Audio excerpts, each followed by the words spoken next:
हरे कृष्णा।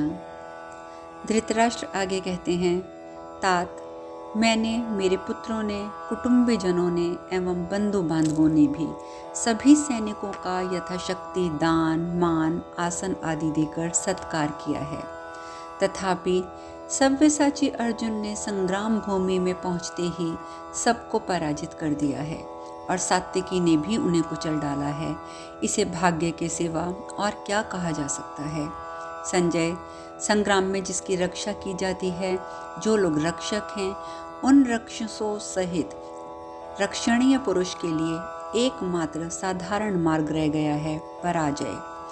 अर्जुन को सम्रांगण में सिंधुराज के सामने खड़ा देखकर अत्यंत मोहग्रस्त हुए मेरे पुत्र ने कौन सा कार्य निश्चित किया। सात्विकी को रण क्षेत्र में निर्भय सा प्रवेश करते देख दुर्योधन ने उस समय के लिए कौन सा कर्तव्य उचित माना।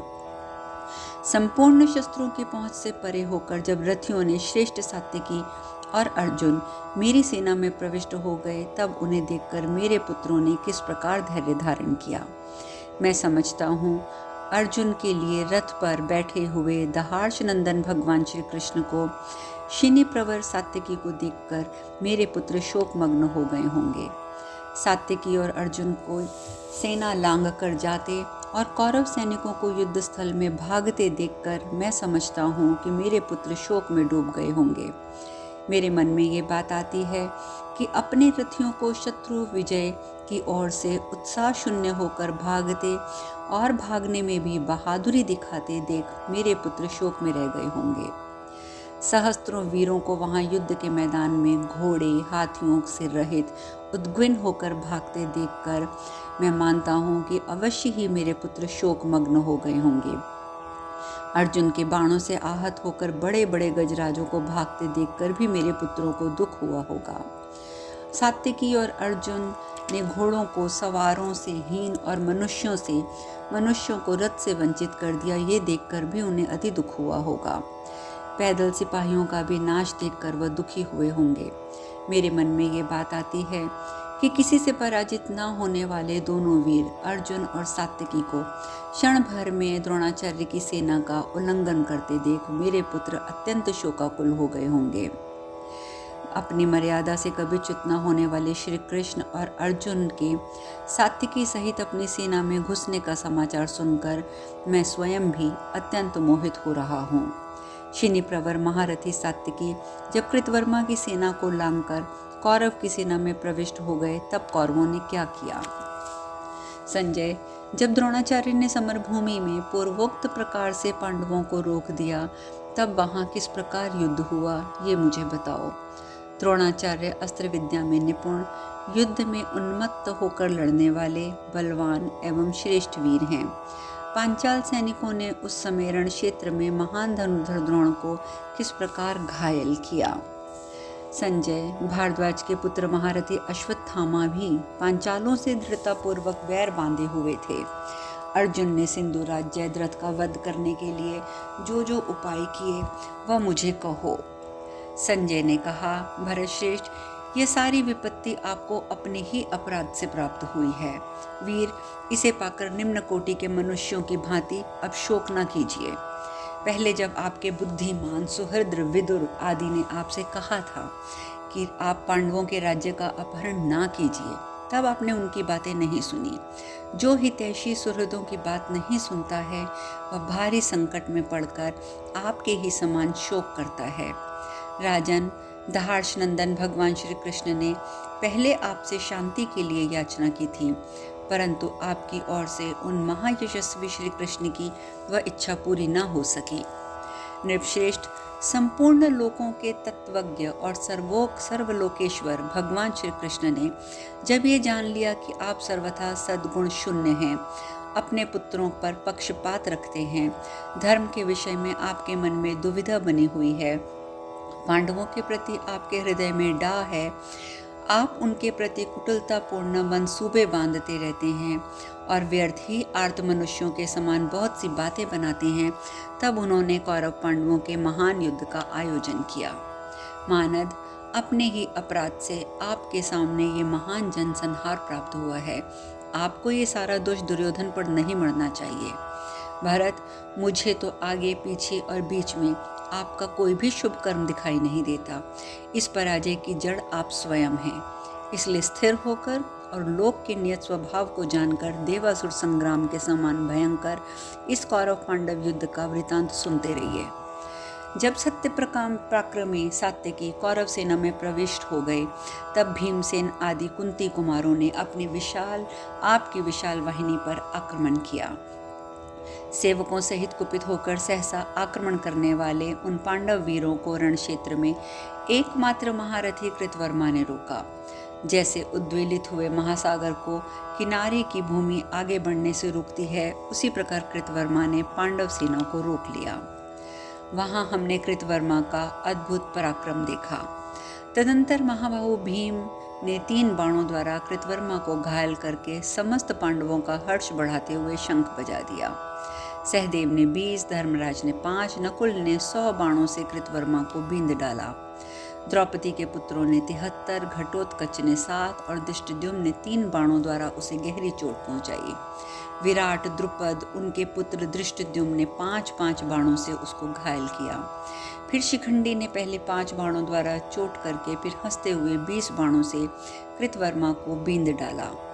राजन, उस समय कृतवर्मा चारों ओर बाण चलाकर उन महारथियों से प्रत्येक को 5 बाणों द्वारा बींध डालते हुए भीम सेना को 7 बाणों से घायल कर दिया। फिर तत्काल ही उनके धनुष और ध्वज को काटकर पृथ्वी पर गिरा दिया। भीमसेन का धनुष कट जाने पर महारथी कृतवर्मा ने कुपित होकर बड़ी उतावली के साथ 70 पैने बाणों द्वारा उनकी छाती पर आघात किया। भीमसेन रथ के भीतर बैठे हुए भूकंप के समय हिलने वाले पर्वत के समान कांपने लगे।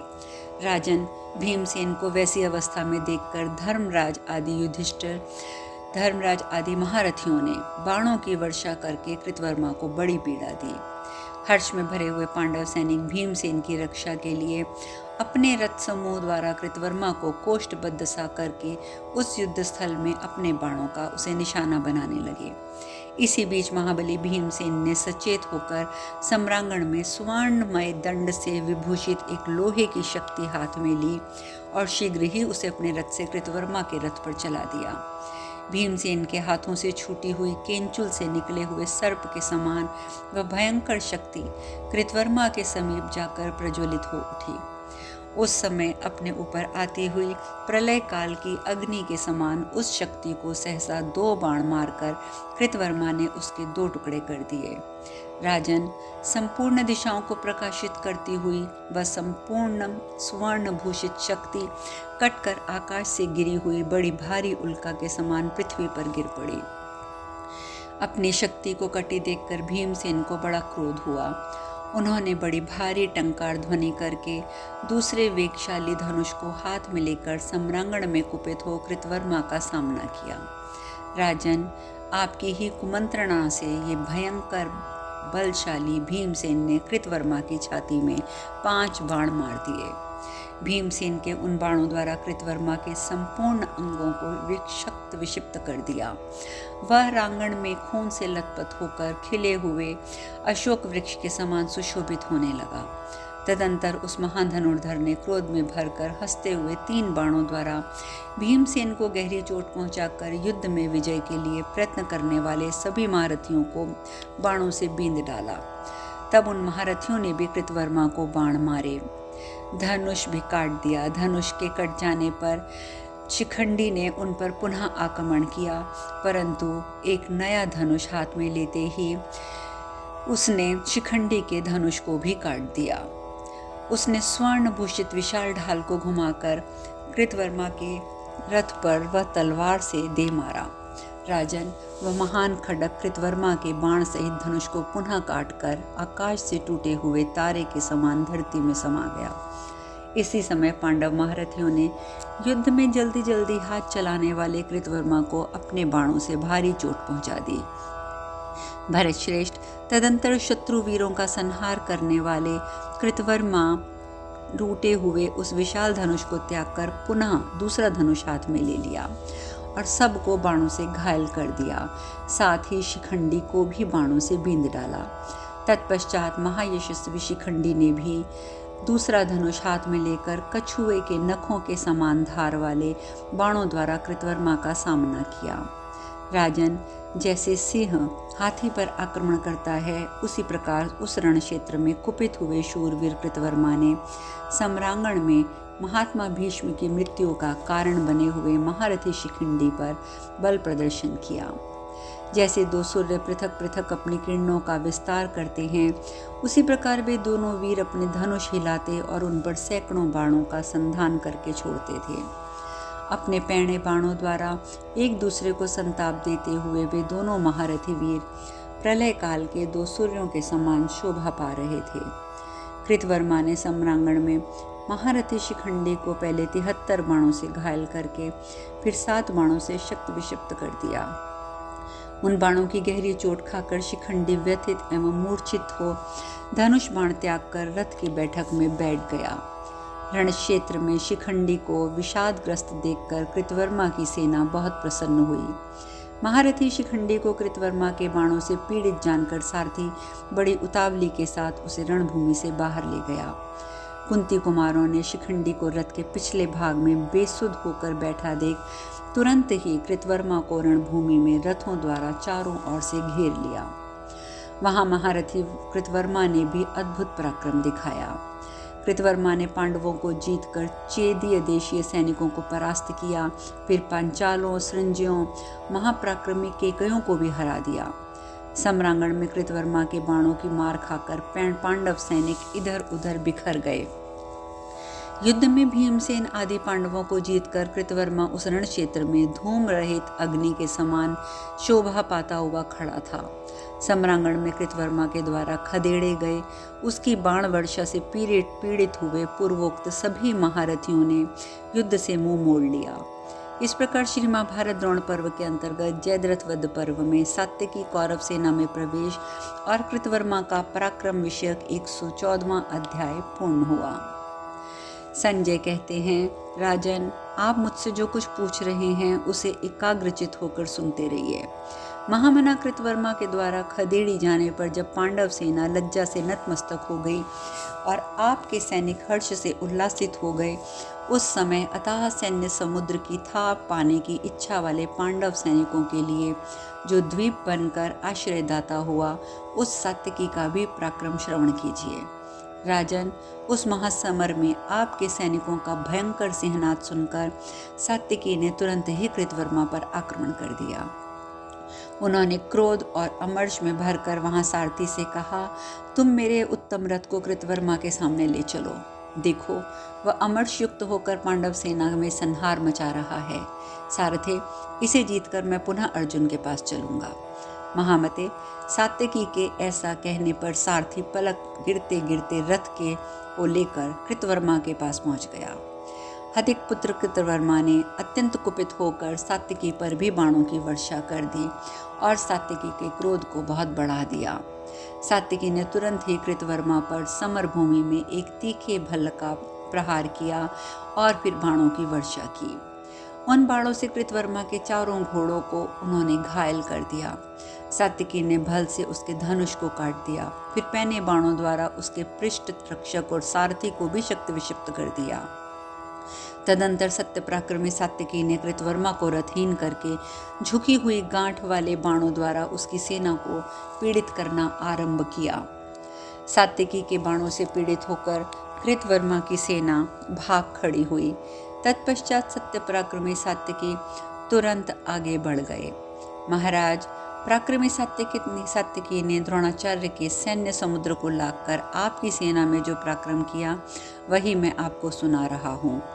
उस महासमर में कृतवर्मा को पराजित करके हर्ष में भरे हुए शूरवीर सात्यकी ने बिना किसी घबराहट के सारथी से बोला, सूत, थोड़ा धीरे चलो।